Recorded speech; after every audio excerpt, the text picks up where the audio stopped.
Hello and welcome to Minerals, Rocks, and Fossil Talks. I'm your geology teacher, Jen, and it's time for Monday Musings. I'm going to start by apologizing that I missed last Thursday and Friday. I have been fighting, illness after illness. It's just been ridiculous, and part of the problem is that Utah has disgusting air quality in Salt Lake City, and it's just making it impossible to get over things when you get them. So, yeah. People need to learn to stop driving their cars. We have public transit. Walk. You got 2 legs. That's what I do. Anyway, I complain about cars all the time because I hate them, but just because I hate cars, not because I'm some sort of eco-Nazi or something, though they do cause a lot of pollution problems where I live, so I think I have a right to complain about it. Anyway, let's talk about something more exciting than Utah's horrific inversion. How about we talk about soil? After all this weathering and sedimentation, the accumulation of sediments becomes something we're familiar with. Soil. Soil is an important part of any ecosystem, primarily because it supports plant growth, and we need our plants at the base of our ecosystem. As simple as soil may seem, it is actually far more complicated than you think. So 3 major processes are involved in creating soil. First, the weathering of bedrock, which we have been discussing all month, that chemical and physical weathering. Second, water carrying dissolved ions and clay particles percolates through the substrate.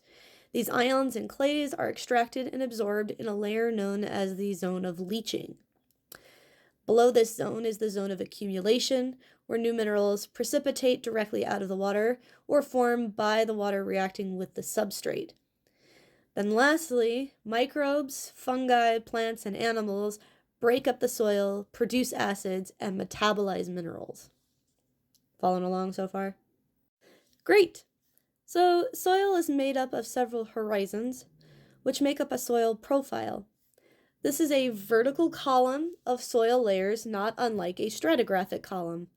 And you can check out the Throwback Thursday episode I did on James Hutton, the father of modern geology, because he came up with that stratigraphic column. Anyway, there are 5 horizons, usually labeled with specific letters.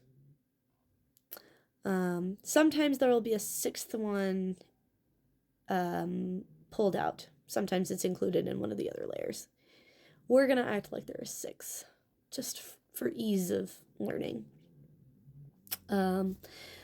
The highest horizon is the O horizon, or the organic horizon. This consists of almost nothing but organic matter. Sorry, I'm getting really distracted. My cat is snoring. Albus. Hey. Hey, you're making a lot of noise. Stop. My gosh. It's like as he's getting older, he's been snoring more, and even when he's awake, it's hilarious. It's like he's intentionally making that noise because he'll stare at me and just do it. Anyway, moving on. After the O horizon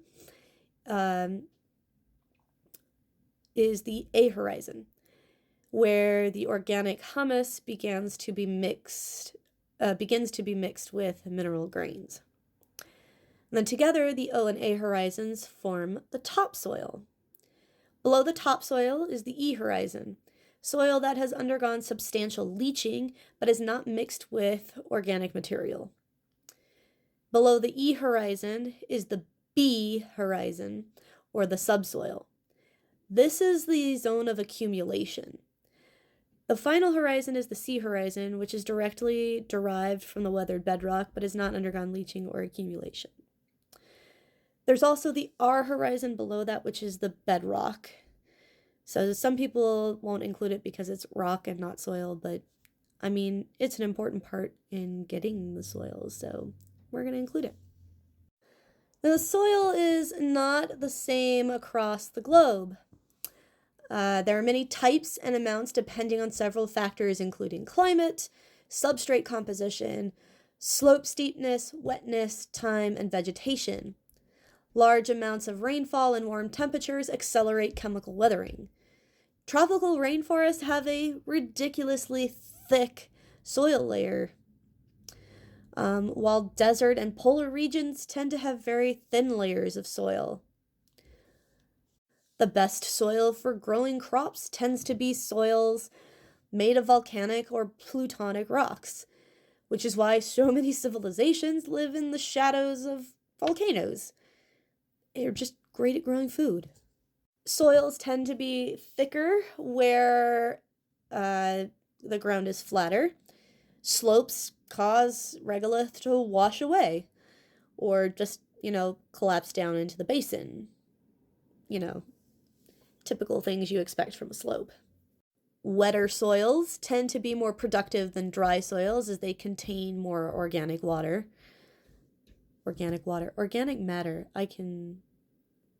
I can speak. It's fine. They do contain more water, which leads to more organic material because organic material needs water. Anyway, moving on. Older soils tend to be thicker than younger soils since they've had more time to accumulate.